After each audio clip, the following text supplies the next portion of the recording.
62esimo Salone Nautico di Genova, siamo a bordo del Neo 570. A fianco a me Paolo Semeraro. Paolo Semeraro è un grande velista, lui passa dalle Olimpiadi a tutta una serie di raggiungimenti nella sua carriera di velista finché alla fine non si dà alla veleria. Fonda una veleria e diventa una delle velerie più importanti d'Italia, veleria che si trova a Bari. Da quell'esperienza che ancora dura, perché lui ancora è un velaio, poi passa all'esperienza della costruzione e realizza delle barche veramente molto interessanti ed è per questo che noi siamo venuti a bordo, perché è probabilmente la barca più interessante che c'è nel salone per un velista, chiaramente, per qualcuno che vuole andare veramente a vela, il Neo 570. Ciao Paolo. Ciao Maurizio. Allora, sinteticamente ci descrivi prima fuori e poi dentro questa imbarcazione? Allora, qualche numero: la barca completamente attrezzata da crociera, quindi tender garage, elica di prua, aria condizionata, cucina a induzione, WC elettrici, doccia, e sotto i 12.000 kg, di cui 6 sono nella chiglia. La barca è dotata di una lifting keel di Cariboni che porta la chiglia da 4,20 a 2,70 m. Perché è una barca leggerissima. Leggerissima, proprio, che ha tanto raddrizzamento, ti permette però di entrare in un porto umano, diciamo una profondità umana. È costruita integralmente in carbonio preimpregnato, quindi curata a 100 gradi e quindi necessita di stampi in carbonio, di forno e quant'altro.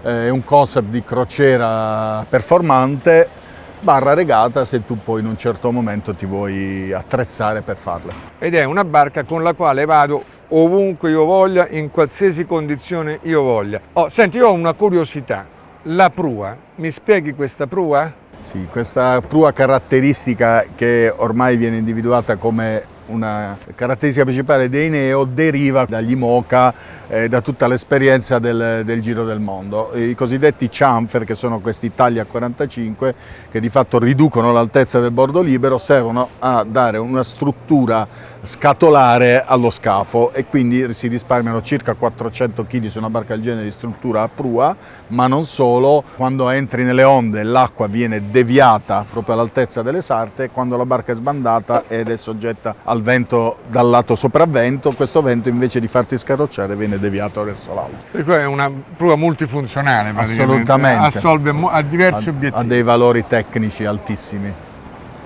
Mi dispiace se devo correre, ma purtroppo il tempo è poco. Passiamo invece a parlare degli interni.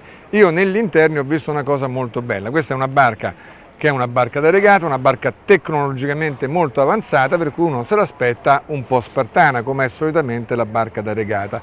Quando invece voi adesso entrate negli interni vi rendete conto che qui di spartano non c'è nulla. Qui c'è una grande ricerca verso tutto quello che è estetico, chiaramente poi declinato in una forma molto sportiva. Ce la illustri?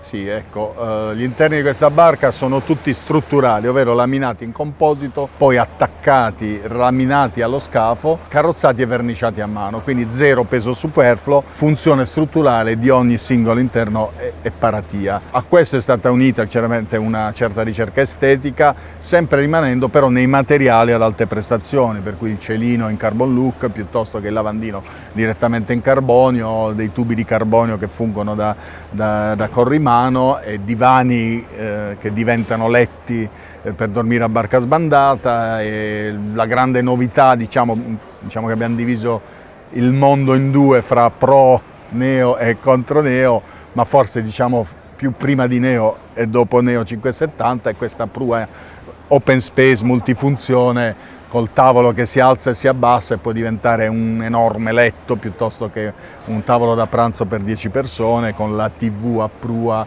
e la cucina a isola come le case moderne, a induzione basculante elettricamente. E tutto quanto al centro è dominato da questo spazio contenitore della deriva retrattile. Certo. Ricordate che comunque questa è una barca che possiamo definire sartoriale. Questa non è una barca di serie, è una barca che poi l'armatore può fare delle modifiche anche importanti, o sbaglio? Assolutamente, fatti salvi gli stampi, proponiamo già delle versioni di interni che cercano di interpretare un po' le esigenze un po' più classiche e più innovative, ma spostare un interno, una paratia, un mobile per noi è una piccola percentuale in più delle decine di migliaia di ore di lavoro che comunque ci sarebbero in questa barca. Perfetto, grazie mille Paolo di averci fatto visitare questo gioiellino. Io spero che vi abbia interessato, che quantomeno vi sia piaciuto. Se è così fatecelo sapere, dateci il vostro like e vi do appuntamento al prossimo video con SVN Solo Velanet.